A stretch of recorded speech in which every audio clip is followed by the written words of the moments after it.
Hi guys, my name is Tristan Nowak. I'm a full-time student at the Queensland University of Technology and currently enrolled in the Creating Solutions for Business, Sustainable Business Growth.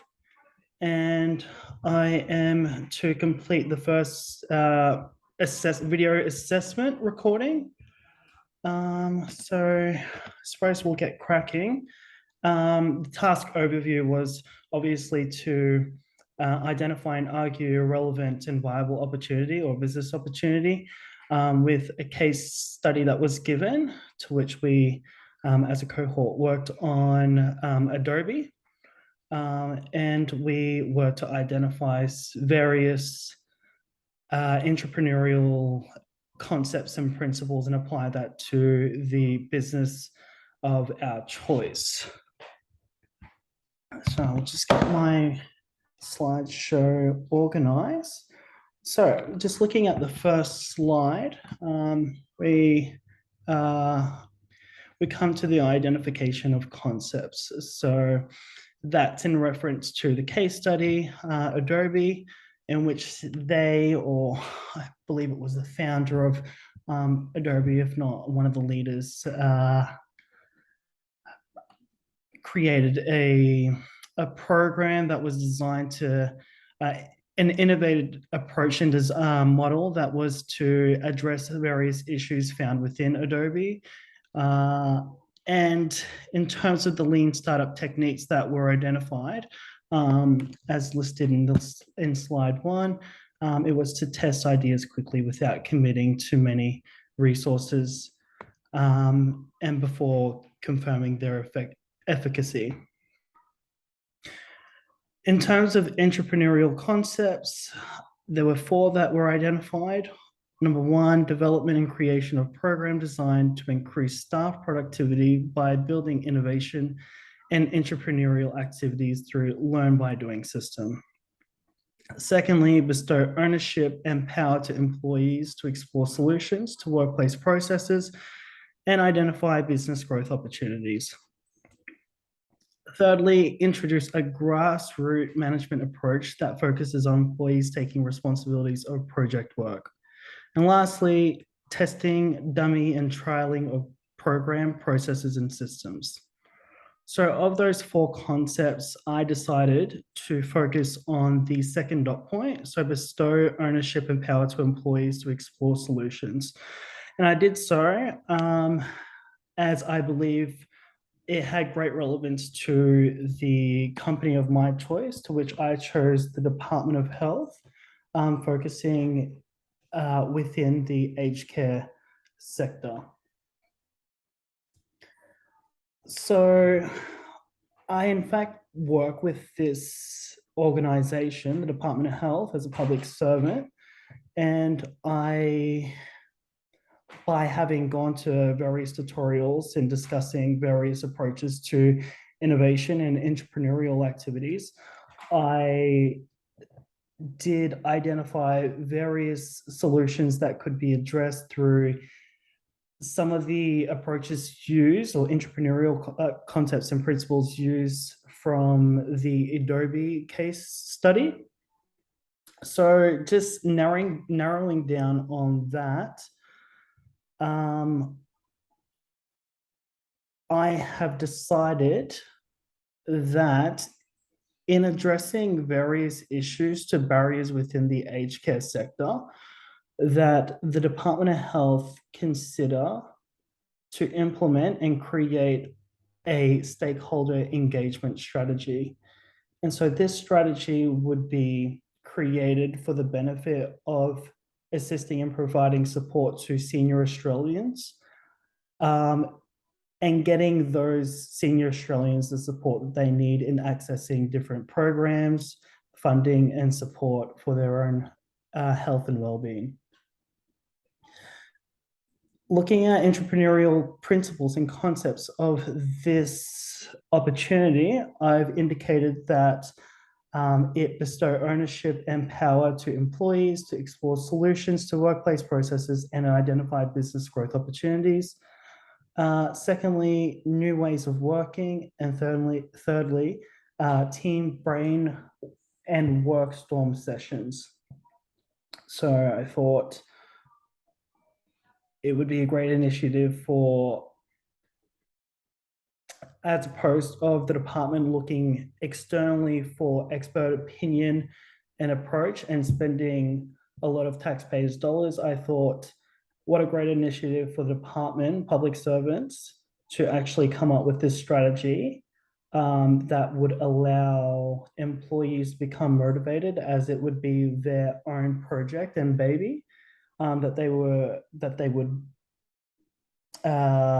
nurture and implement ways to actually making this initiative a success, in reference to drawing up a strategy that would potentially address some of the issues that we're finding in the aged care sector nowadays. Existing operations and capabilities within the section of the Department of Health in aged care. So some of the indicators of this section would be policy, governance, compliance, project management, research and development. Some of the new venture ideas identified, one being favorable position in the eyes of the public. So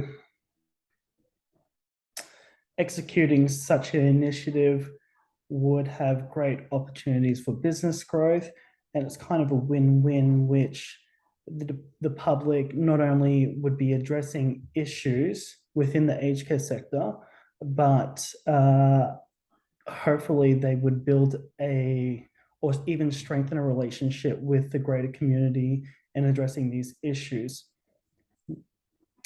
Secondly, reach out to remote and rural areas of Australia.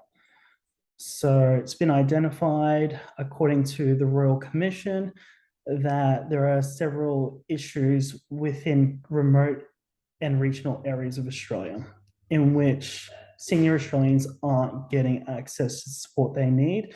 And that's specific to government funding, programs, and other well-being and mental health issues.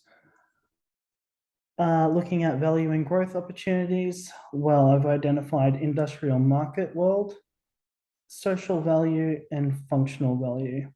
So there's great opportunity for the Department of Health and the government as a whole to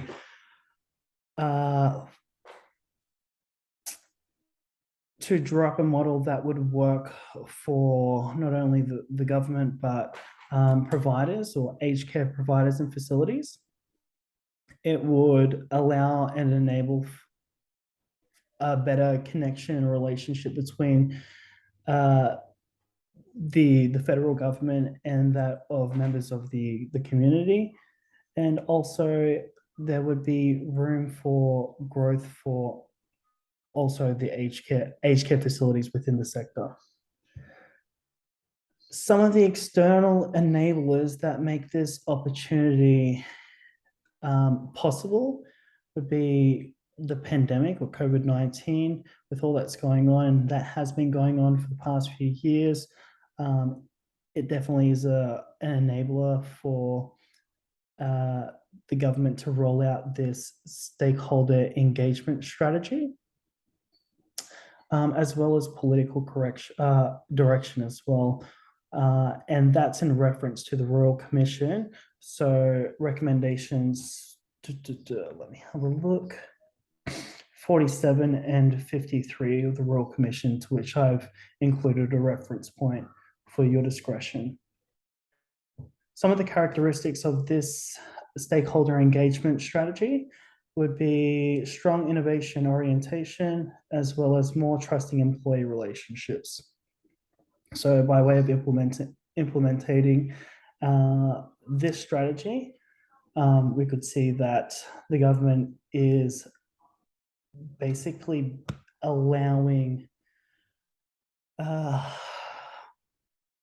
for, how can I put it, for a better relationships between the employees And lastly, moving on to the value proposition, in terms of relevance, significance to organization and customers, well, this strategy is quite relevant by way of implementing and introducing such a strategy.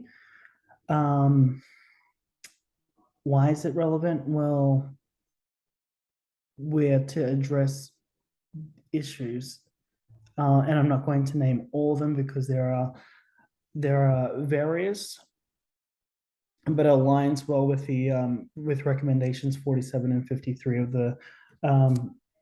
the Royal Commission. Secondly, it would address barriers to the aged care system in remote communities to those identifying as Aboriginal or Torres Strait Islander. And lastly, provides an enablement of more effective and efficient systems and processes. Looking at challenges to entrepreneurship, well, I've identified at least 3 to which should be considered. One would be the standardized approach will be unnecessary for connecting Indigenous stakeholders as opposed to mainstream.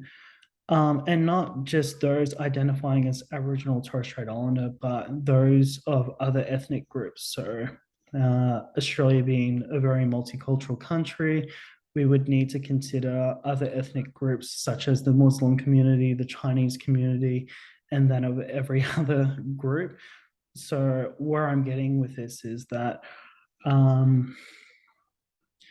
approaches this stakeholder engagement strategy would need to be tailored specifically to each ethnic group. I would suggest that such a strategy in addressing age or issues within the aged care sector with mainstream or white Australians would not be as transferable or applicable to those of different ethnic groups. So that would definitely be a challenge and require consideration. Secondly, the goalpost may shift as the program evolves. So with the current nature or the political climate, things changing each day, especially with that of the pandemic, the goalpost may change. So it will be a challenge and we will need to be adaptable. Lastly, use of prior experience may not be suitable for building new outreach programs. The 2 entrepreneurial principles, concepts that will drive the business operation would be diversification and product development. So these are the 2 areas that we would need to focus on in diversifying the model.